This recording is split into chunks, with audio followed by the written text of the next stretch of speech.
Jau naktį išgirdom, kad lyja, kas visiškai keista atrodė, nes nieko nenusimatė, tokie karščiai. Išlindam iš palapinės, kad mes debesyse, vakas aplinkui darosi. Nu ką darysi, kad tik tai būtų geras kelias. Uoliukus palapiniai tai bandžiau įkalt su akmenį. Šiaip taip, kai kur įsikalė, kai kur beveik neįsikalė, bet palapinė nesugriuvo. Tik tai prastai įtempta, bet kol kas dar kai lietus. Tik tai toks, tai dar nesušlap. Išjudom iš savo stovyklos, tačiau nelabai didelis džiaugsmas, nes žinom, kad iš karto teks nevažiuoti, o stumtis. Aplinkui debesys, nieko nesimato, bet važiuojam. Kol kas ritasi. Ir kol kas atrodo, kad net ne į kalną. Nu. Diena tęsis, tai nematysim jokio kalnų grožių per tuos debesis. Tai nesipės, manau, nukristas rūkas. Jau ir vaizdas matosi. Tik visa bėda, kad nusileidus reikės vėl kilt. Kilom kol kas mažai, stūmėmės tik kelius šimtus metrų, o paskui važiuojam kiek pakildami, kiek pasileisdami, bet dar vis važiuojam. O, jau visai nėra debesų, visai gražu viskas. Gražu.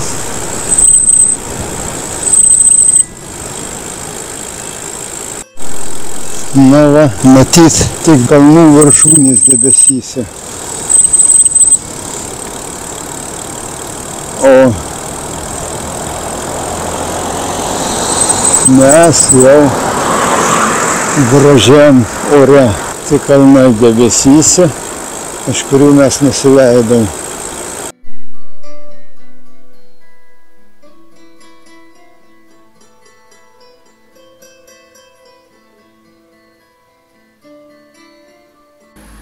Nu, va, užsukome vaistinę, nusipirkom biskį tvarščių. Ir dabar kavinukėj sustojom išgert kavos. O, tu matai, kaip čia visai kitokis gyvenimas. Taip. Čia labai maži plotukai. Espresso, ant jų kapučino. O kas espresso? Aš man reikia. Man. Espresso. It's okay, espresso. Espresso. Café solo. Yeah, café, okay. Mucha agua. Okay. Y café con leche. Con leche tú. Dos. Latte. Latte. Leche. Ajá. Leche. Yes. Latte. Yeah. Y son así. Latte and cappuccino.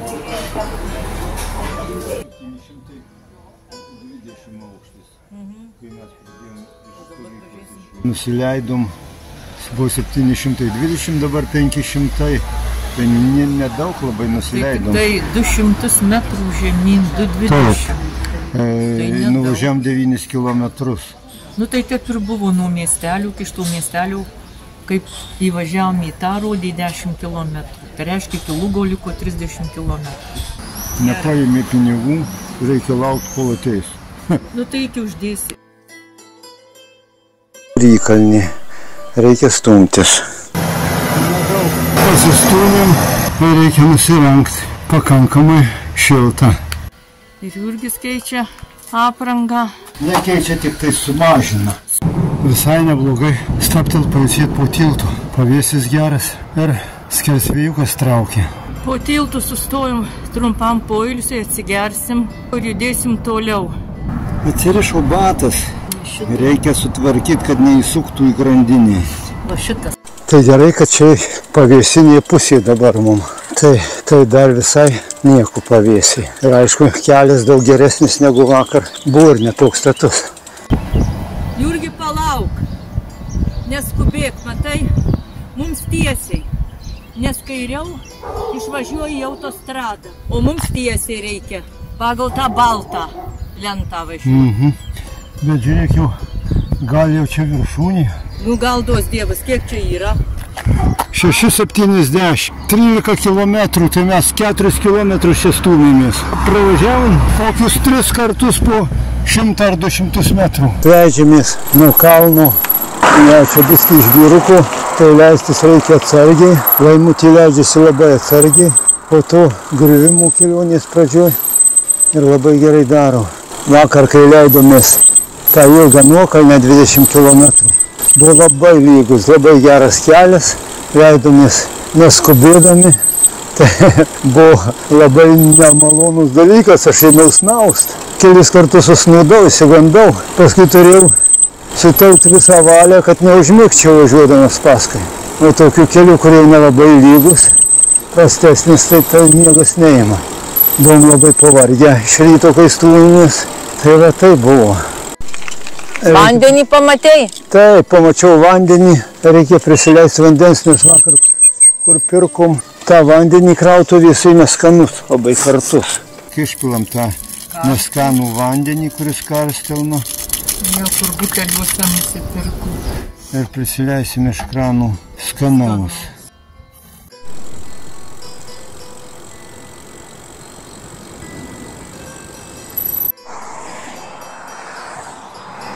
Užpakalinę padangą jau nuleido, bet kad lyg nieko. Tai čia gal akmenukas paukštelėjo. Matyt, akmenukas. Netoli Lugas. Tai dar nuo Lugų apie 160 km iki Santiago de Compostela ar kaip ten. Kalnų kaip ir nėra, bet nusileidimai ir pakilimai.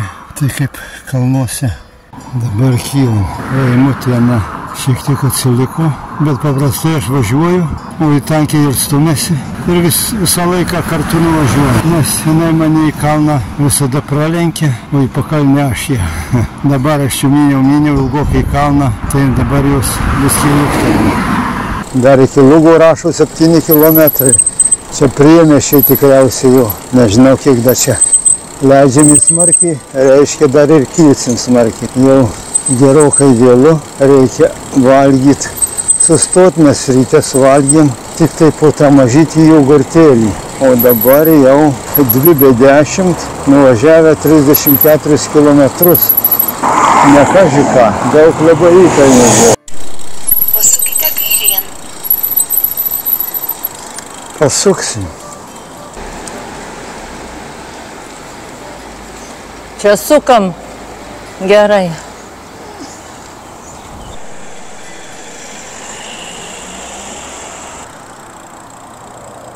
Įsijai į McDonald'ą užeiti. Ba jau šakės. Pavalgyti norim, nieko nerandam. Ir blogiausia, kad mano priekinį ratą vėl nuleido.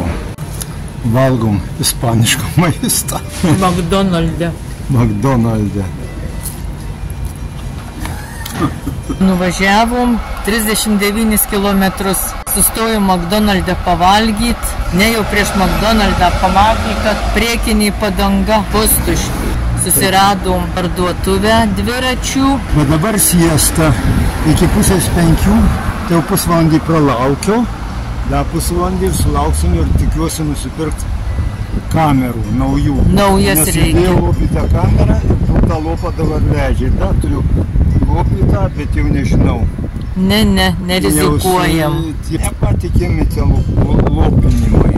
Ne. Dabar 2 nusipirksiu, jeigu bus. Pasisekė, ėjom į kitą gatvės pusę pasėdėti prie tos parduotuvės. Ir kaip tik savininkai atėjo, tai va jau Jurgis montuoja padangą ir davė va kokią didelę pompą prisipūst orui, kad nereiktų paslaugus labai žmonės, tikrai. Kameros po 7 eurus. O pas juos printa vidury žiedo kažkokie fontanai, skulptūros. Nu, taip, bet mums dabar reikia į šitą gatvę, va.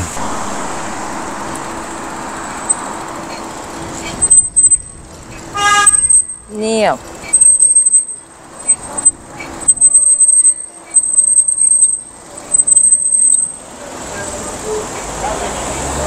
Nepasiusi. Kur dabar?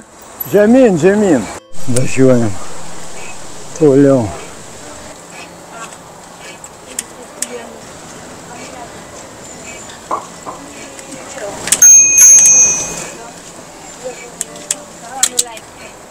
Ten man pypino, kai tą posūkį staigiai dariau, bet galų pasiunta. Na tai jie ten, žinai, tie, kur Kai kurie gal ir užpakaliai, kurie nematė, kad priekį dviratis, tai jie ir pypino. Camino de Santiago.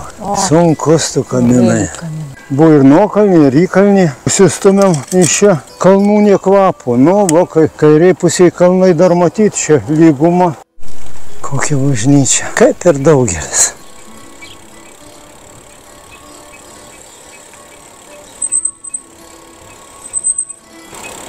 Sumontavau padangą šiek tiek neišbalansuotą. Ir dabar man biskutys siekia sparną, bet nėra kur kolonėlės kitos, kad galėčiau persimontavęs prisipūti oro. Tai važiuoju, čia vos pavojingo nieko nėra, tik tai nesmagu, kad žerš dzan.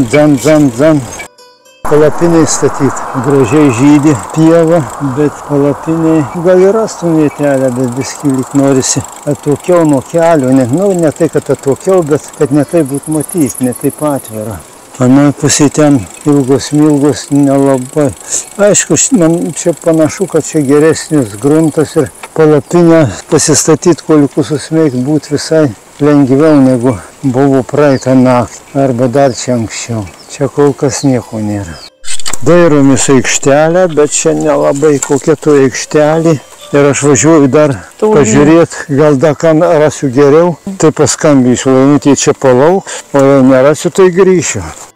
Radau puikią vietą ir Laimutė atvažiuoja. Vieta puiki. Labai.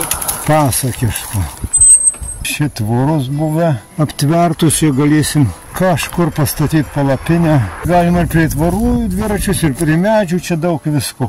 Pasižiūrėsim, kaip čia atrodys. Nu taip, žiūrim, tada žinosiu, kaip dviratį statyti. Va čia pastatysim. Akmenų neturėtų būti. Tvorą. Pasistatyti dviračiam. Aikštelė puikiai. Va. Jau tu kibalaužą kursiu. Ne laužą, o darau tvarką. Sutvarkyk išlo kambarius. Gera vieta. Einam, atsivarom čia dviračius ir bus gerai. Ideali vieta. Šakų nedaug.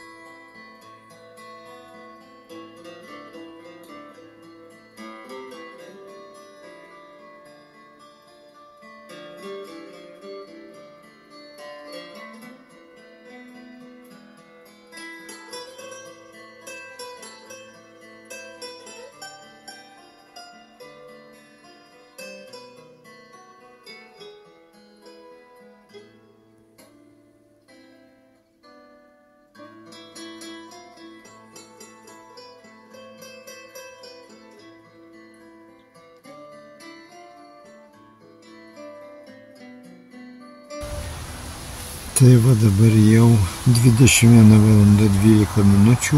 Jau eisim tuoj gult, bet dar reikia sujungti man visus elektros prietaisiukus, kad pasikrautų. Šiandien tas padangos nuleidimas, sugaišom valandą, nuvažiavom 54,86 km, vidutinis greitis 9,6, tai aišku, čia už tai, kad stumtis reikia į kalnus, ištisai stumimės, tai ir atstumas mažas, žinoma, dar valandą laiko, tai dar 10 km būtum nuvažiavę, bet ką darys, tai va, laba naktis. Jau pradėjo migdytis, klausom, kad žmogus prie palapinės čia mumis šnekina. Nežinau, ar čia kas nors matyti ar ne. Va, save apsišviečiau.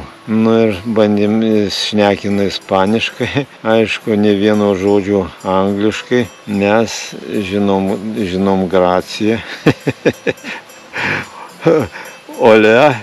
Ir bon camino ir adieu. Tai, bet šiaip taip jis čia supratom, kad čia jis parodė, kaip uždaryti vartus vienu žodžiu išvažiuojant.